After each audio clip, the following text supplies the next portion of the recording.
देखिए, माननीय सर्वोच्च न्यायालय ने जो आज इंटरिम जो रिलीफ दी है, सबसे पहले तो उसके कुछ प्रावधानों पे समाजवादी पार्टी इसका होल हार्टेडली हम उसका वेलकम करते हैं और हम ये मानते हैं कि बहुत सारी ऐसी चीज़ें हैं जिसको लेकर रिव्यू पिटिशन में भविष्य में आगे बात की जाएगी। जैसे वक्फ बाई यूज़र का सबसे बड़ा मामला था, क्योंकि वक्फ में 80% ज़मीनें जो हैं वो वक्फ बाई यूज़र हैं और डीएम साहब को फैसला लेना था। तो डीएम साहब कलेक्टर राज नहीं होंगे, ये सर्वोच्च न्यायालय ने फैसला दिया है। दूसरा, वक्फ के मेंबरशिप का मामला और सीओ के होने का मामला, ये ऐसे मुख्तलिफ प्रावधान हैं जिसको लेके हमें लगता है कि एक अच्छी शुरुआत है, क्योंकि एनडीए का मकसद ये था। मेरे नेता माननीय अखिलेश यादव जी ने, हमने संसद में भी और बाहर भी इस बात को हमने कई बार कहा कि ये वक्फ की जमीनों को कब्जा करके देश की पूंजीपतियों को इसको बेचने का प्लानिंग है। कम से कम ये है कि 80% जमीनें वक्फ बाय यूजर की इसमें बच जाएंगी, इस पे बीजेपी आरएसएस की निगाह थी। तो हम ये मानते हैं कि ये एक वेलकम मूव है। माननीय सर्वोच्च न्यायालय के हम सब लोग, भारत के लोग कृतज्ञ हैं कि उन्होंने न्याय देने की शुरुआत की है। और आगे रिवीजन में हम ये समझते हैं कि जैसे आपने बोर्ड के अंदर मेंबरशिप में आपने कहा कि साहब 4 हिंदू भी हो सकते हैं, तो कल जो है स्वर्ण मंदिर में भी 4 हिंदू होंगे। कल जो है और भी देश के जो बुद्धिस्ट हैं, टेम्पल हैं, जैन टेम्पल्स हैं, हिंदू टेम्पल्स हैं बड़े, तब ये एक जो कानून है ये तो यूनिवर्सल कानून हो गया ना, वो सारे बोर्ड्स पे लगेगा। तो कल जब ये बात शुरुआत होगी तो जाहिर सी बात है कि वहां पे एक टूट, अलगाव, झगड़ा लगाने का काम जो एनडीए ने किया है, इसका खामियाजा भविष्य में बीजेपी आरएसएस को भुगतना पड़ेगा।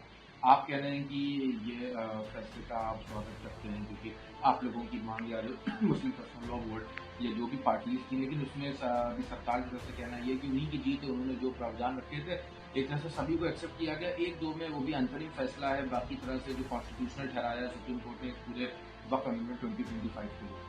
देखिए, क्योंकि अमेंडमेंट्स हमेशा सभी सरकारों में आते रहे हैं।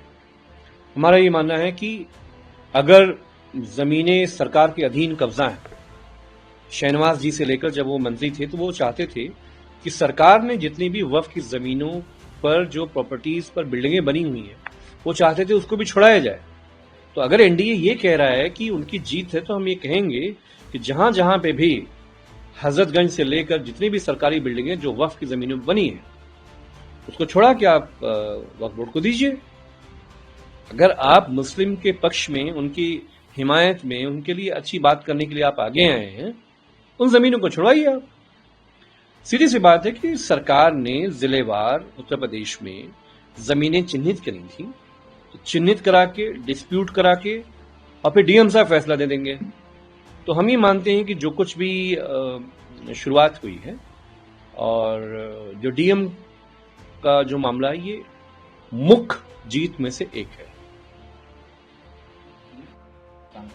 मैच था, इंडिया ने भारी शिकस्त दी है पाकिस्तान को, एक बड़ी जीत हासिल करी। इस मैच में 2-3 दिलचस्प चीजें रही। इसमें एक ये भी था कि वो सूर्य कुमार यादव जो टीम के कैप्टन है, उन्होंने जीत को समर्पित किया है भारत और पहलगाम में जो लोग मारे गए उनके परिवारों को, उनको लेकर। और साथ में एक और जेस्चर देखने को मिला कि टीम ने बाद में हैंडशेक नहीं किया। कहा यह गया कि सोलिडेरिटी में ये हैंडशेक नहीं किया गया। देखिए, बीजेपी आरएसएस के लिए बीसीसीआई का धंधा सबसे बड़ी चीज है और इस सरकार के जो युवराज हैं वो बीसीसीआई का मुखिया है, पूरा धंधा वही संभालता है। तो धंधे के लिए जो पहलगाम में जो हमारे बेटियों के सुहाग उजाड़े गए थे, ये बात पूरे देश को आज समझ में आ जानी चाहिए। बीजेपी आरएसएस के वो वर्कर्स जो सुबह सुबह पार्क में पहुंच जाते हैं, वो सभी अंकल आंटियां जो पहुंच जाती हैं, उनको समझ में आना चाहिए कि भारतीय जनता पार्टी एक राष्ट्रवादी पार्टी नहीं है। उसको बहनों के सुहाग भाग से कोई लेना देना नहीं है। हमारा यह मानना था कि जब पूरा देश इस गम में मुब्तला था, हम किसके हारने की और किसके जीतने की मुबारकबाद दें।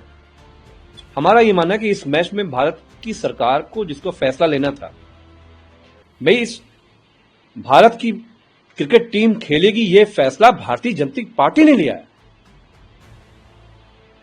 तो देश के लोगों को मूर्ख क्यों बना रहे हो? वो जो शहीद हुए हैं लोग, उनके परिवारों को मूर्ख क्यों बना रहे हो? तो नरेंद्र मोदी के लिए, बीजेपी आरएसएस के लिए जहां धंधा है सब कुछ चंगा है।